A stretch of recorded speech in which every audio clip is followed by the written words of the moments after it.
আসসালামু আলাইকুম। ওয়ালাইকুম সালাম। কি ব্যাপার, আপনি সালাম দিয়ে চুপচাপ বসে আছেন, কোনো কিছু বলতেছেন না?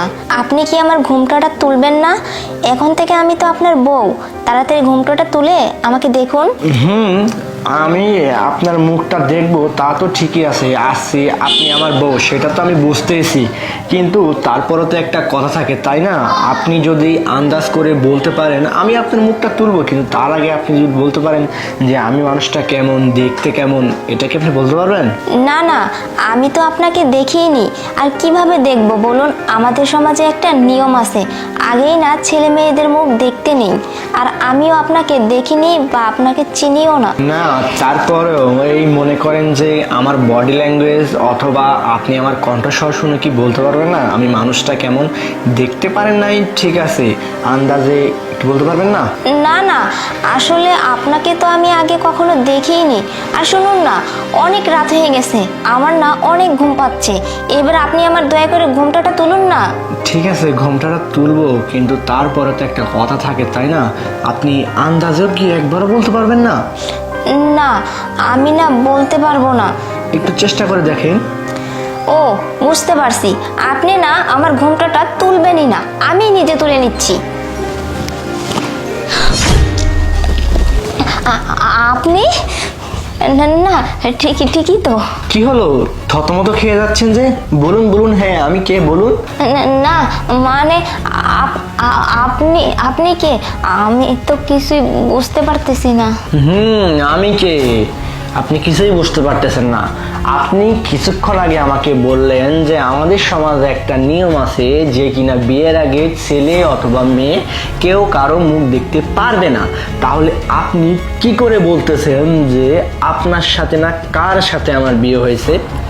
আপনি কি করে বলতেছেন এই কথা যে আমি কে? না মানে আসলে হয়েছে কি। হ্যাঁ, চুপ করুন। কি কখন থেকে মানে মানে করতেছেন? আপনি নিজের মুখে বলছেন যে আমাদের সমাজে একটা নিয়ম আছে বিয়ের আগে কেউ কারো মুখ দেখতে পারবে না, তাহলে আপনার কার সাথে বিয়ে হয়েছে এটা আপনি কি করে বলতেছেন? আসলে হয়েছে কি মানে আপনি তার মানে আমাদের সমাজের নিয়মটা ভঙ্গ করছেন তাই না? আপনারা এইসব করে বেড়াচ্ছেন তাই না? সত্যি কথা কি বলবেন? সত্যি কথা বলবেন না? আপনার বাবাকে ডাক দিচ্ছি, আজকে আপনাদেরকে এই গ্রাম থেকে বের করে দেওয়ার ব্যবস্থা করতেছি। দাঁড়ান, এই পুরো বাড়ি ভর্তি মানুষ আছে না, সবাইকে আমি ডাকতেছি। সত্যি কথা বলেন। ঠিক আছে, আমি বলতেছি, তাহলে শুনুন। আপু আপু শোন না, ওই যে ছেলেটার সাথে তোর বিয়ে হবে না, ওই ছেলেটা নাকি দেখতে অনেক সুন্দর আর অনেক ভালো, দেখতে নাকি অনেক সুন্দর। আমি কিন্তু দেখি নাই, আমি শুনেছি। শোন, ওই ছেলের ছবি না আমি দেখতেও চাই না, আর বাবা জানলে খুব রাগ করবে। আর আমাদের সমাজে তো একটা নিয়ম আছে, ছেলের মুখ না কখনোই আগে দেখতে নেই। ঠিক আছে, বিয়ের পরে দেখবো। আরে আপু সব কিছু ঠিক আছে, শোন আমি আর তুই মিলে চল ছবিটা দেখি। ওই যে আশিক আছে না, আশিককে বলছিলাম ছবিটা পাঠাইতে, ও পাঠাইছে। শোন, বাবা তো জানবে না, চল না, আমার দেখতে খুব ইচ্ছা করতেছে, চল না। শান্তা শোন, তোর দেখার তুই দেখ, আমি দেখবো না, তাহলে কিন্তু আমার এমনিতে অমঙ্গল হবে, বুঝতে পারছিস? আর বাবা যদি জানে তাহলে তো আমাকে জানে মেরে ফেলবে। আরে আপু শোন না, বাবা কিচ্ছু বলবে না। শোন আপু প্লিজ প্লিজ, চল না একটু ছবিটা দেখি, চল চল চল চল। আপু দেখ দেখ দেখ দেখ, এই দেখ আপু, ওয়াও, দেখছিস কত সুন্দর, অনেক সুন্দর না? হ্যাঁ, ছেলেটা তো খুব সুন্দর। আরে বাবা আসতেছে, এই আপু আমি চলে গেলাম, থাক থাক থাক। ও, তার মানে এই ব্যাপার, আপনারা আমাদের এলাকার নিয়ম ভঙ্গ করছেন তাই না? আপনাদের জন্য কিছু মানুষের জন্য আজকে আমাদের এলাকায় এইসব অভিশাপ নেমে আসতেছে।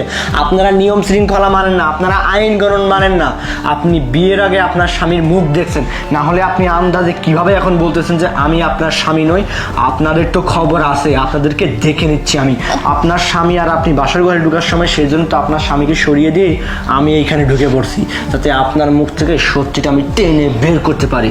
এবার আপনাকে আর আপনার বাবাকে এই এলাকা থেকে জুতার মালা গলায় দিয়ে বের করে দেব। দেখুন, আমার না অনেক বড় ভুল হয়ে গেছে, প্লিজ আপনি আমাকে মাফ করে দিন। চুপ করুন একদম। মাপ চাইতে আসছে এখন?